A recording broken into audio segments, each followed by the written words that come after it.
Did you know that from the 20th of February 2026, bus pass rules across the United Kingdom are changing in ways that could directly affect your daily travel?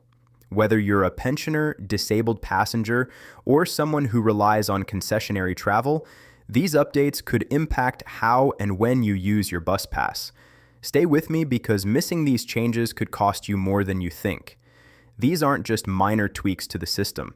We're talking about significant alterations that could affect your morning commute, your shopping trips, your medical appointments, and your overall freedom to move around your community. The bus pass has been a lifeline for millions of people across England, Scotland, Wales, and Northern Ireland, and understanding these new rules is absolutely essential if you want to continue traveling without unexpected problems or costs. Hello, and welcome back to UK State Pension with David. I'm David, and on this channel, we break down everything you need to know about pensions, benefits, and essential updates for people living in the United Kingdom. Today, we're discussing the updated bus pass rules coming into effect from the 20th of February 2026. These changes affect millions of passengers across England, Scotland, Wales, and Northern Ireland. So make sure you watch until the end to understand exactly what's changing and how it impacts you. Over the years, the concessionary travel scheme has provided invaluable support to older people and those with disabilities, enabling them to maintain their independence, stay connected with their communities, and access essential services without the burden of travel costs. But as with any government scheme, changes are inevitable, and the updates scheduled for February 2026 represent some of the most significant modifications to the system in recent years. Whether you use your bus pass every day or just occasionally, whether you're already a pass holder or approaching eligibility, this video will give you all the information you need to navigate these changes confidently. Let's start with the basics. The bus pass scheme in the UK allows eligible people to travel for free or at a reduced rate on local bus services. This includes older people, those with disabilities, and in some areas, carers and veterans. But from the 20th of February 2026, several key updates are being introduced that every pass holder needs to be aware of. The scheme has been in place for many years and has undergone various changes over time, but these latest updates reflect both the financial pressures facing local authorities and the need to modernize the system to keep pace with technological advances and changing travel patterns. First, eligibility ages are being reviewed in line with the state pension age. If you're approaching eligibility, it's crucial to check whether your qualification date has shifted. In England, the bus pass is typically available once you reach state pension age, but with ongoing pension age increases, some people may find they need to wait a bit longer than expected. The state pension age is gradually rising, and it currently stands at 66 for both men and women, but it's scheduled to increase further in the coming years. This means that if you were expecting to receive your bus pass at a certain age based on what your friends or family members received, you might be disappointed to find that the goalposts have moved. Scotland, Wales, and Northern Ireland have their own criteria, but the principle remains the same. In Scotland, for example, residents can apply for a bus pass from age 60 regardless of their state pension age, which is more generous than the English system. Wales and Northern Ireland generally follow similar patterns to England, tying eligibility to state pension age. Double-check your local authority guidance to confirm your exact entitlement date. You can find this information on the government website or by contacting your local council directly. Don't assume that what applied to someone else will apply to you, especially if there's an age gap between you. Second, there are new restrictions on peak time travel in certain regions. Some local councils are introducing limitations during rush hour periods, typically between 7 and 9:30 in the morning. This means your free travel may not apply during these hours, and you might need to pay a fare if you travel at peak times. The rationale behind this change is to reduce overcrowding on buses during the busiest periods and to generate additional revenue for cash-strapped transport services. Not all areas are implementing this, so you'll need to verify the rules with your local transport authority. Major cities and urban areas are more likely to introduce peak time restrictions because their bus services face the greatest capacity challenges during rush hour.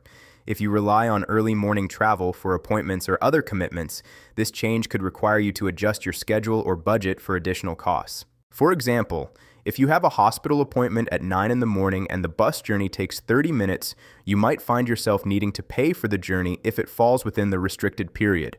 Some people may choose to travel earlier or later to avoid these charges, but that's not always practical, especially if you have fixed appointment times or other obligations. Third, digital bus passes are being rolled out more widely.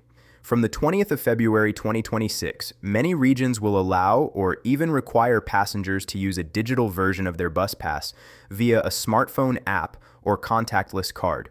While physical passes will still be accepted in most areas, the push towards digital is clear. The digital system offers several advantages, including reduced production costs, easier replacement if your pass is lost, and the ability to update your details or renew your pass without needing to visit a council office. If you're not comfortable with technology, don't worry. Support is available through local councils and bus operators to help you transition. Many councils are running training sessions and providing one-on-one assistance to help older people and others who may not be familiar with smartphones or apps, but it's worth getting familiar with the system now to avoid any confusion later. You might need to download a specific app, create an account, and link your pass to your smartphone. Some systems use contactless cards instead, which can be tapped on a reader when you board the bus, similar to how younger people use Oyster cards or contactless payment cards in London.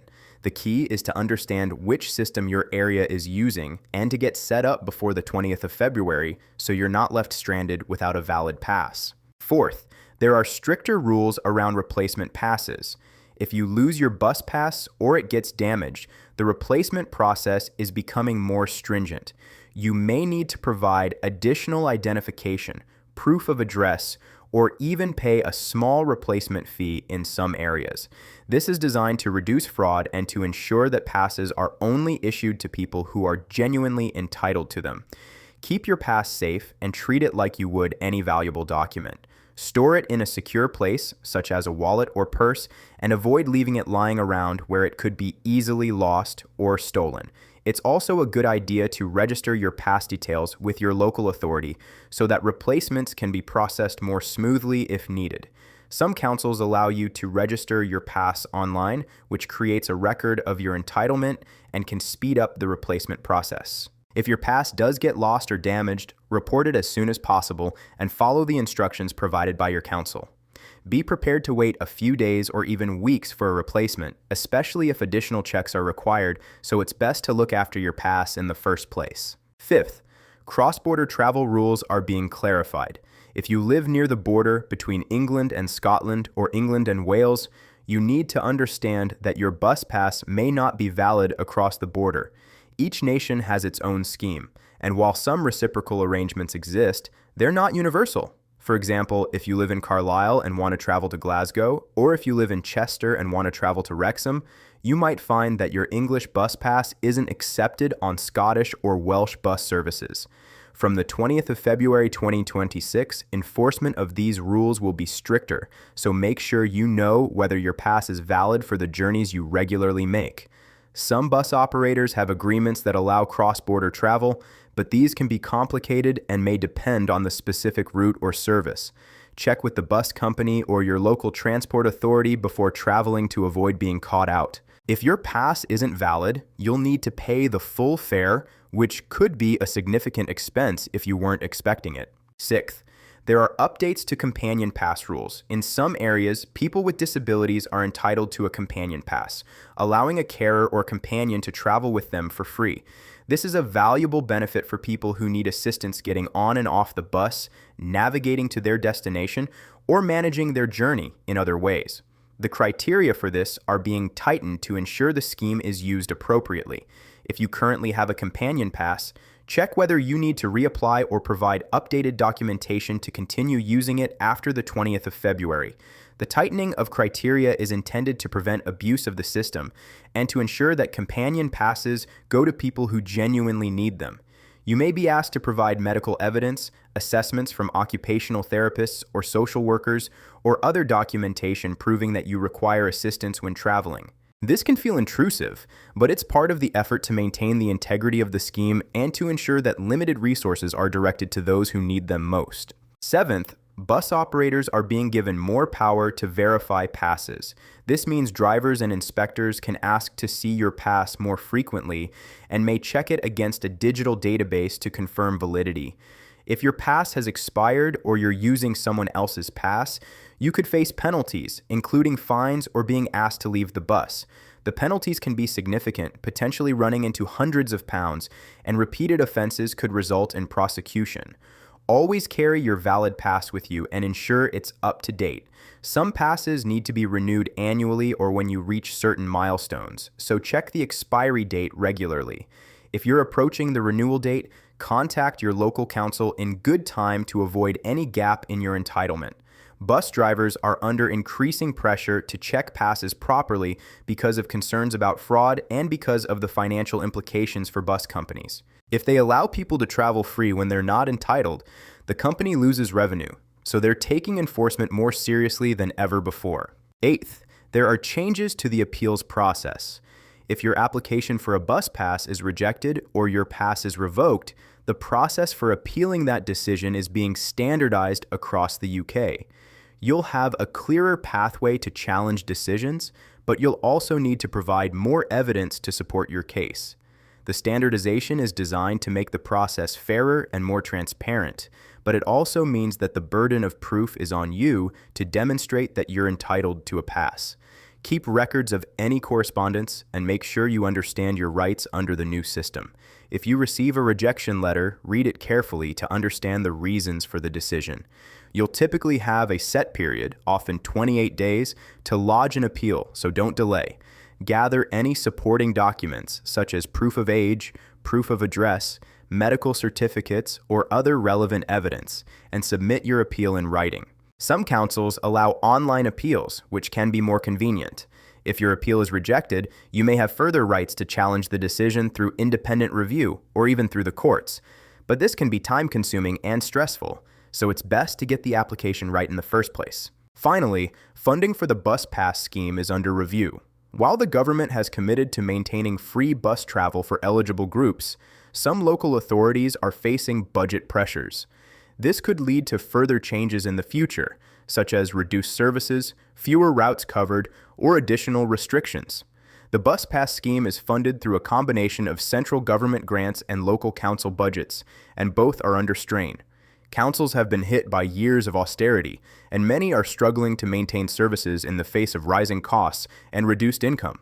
The bus pass scheme is expensive to run, and some councils are looking for ways to reduce costs without completely abandoning the principle of free travel for older and disabled people. Stay informed by following updates from your local council and transport authority, so you're not caught off guard by future changes. Sign up for newsletters, follow social media accounts, or regularly check websites for announcements. The more engaged you are, the better prepared you'll be for any further changes down the line. It's also worth getting involved in consultations and campaigns if you feel strongly about protecting the bus pass scheme. Local councillors and MPs need to hear from constituents about how important free bus travel is, so don't be afraid to make your voice heard. So there you have it, the key bus pass rule updates coming into effect from the 20th of February 2026. These changes will affect millions of passengers across the United Kingdom, so it's essential to understand how they apply to you. Check your eligibility, be aware of peak time restrictions, get comfortable with digital passes, and keep your pass safe. These updates represent a significant shift in how the concessionary travel scheme operates, and while some of the changes may seem inconvenient or frustrating, they're being introduced for reasons ranging from cost savings to fraud prevention to modernization of the system. The important thing is to be proactive. Don't wait until the 20th of February to find out that the rules have changed and you're not prepared. Take action now to understand what's expected of you, to get any necessary documentation in order, and to familiarize yourself with new systems like digital passes. If you found this video helpful, please give it a thumbs up and subscribe to UK State Pension with David for more updates on pensions, benefits, and everything that matters to you.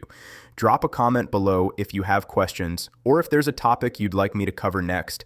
I love hearing from you, and your comments help me understand what issues are most important to my viewers.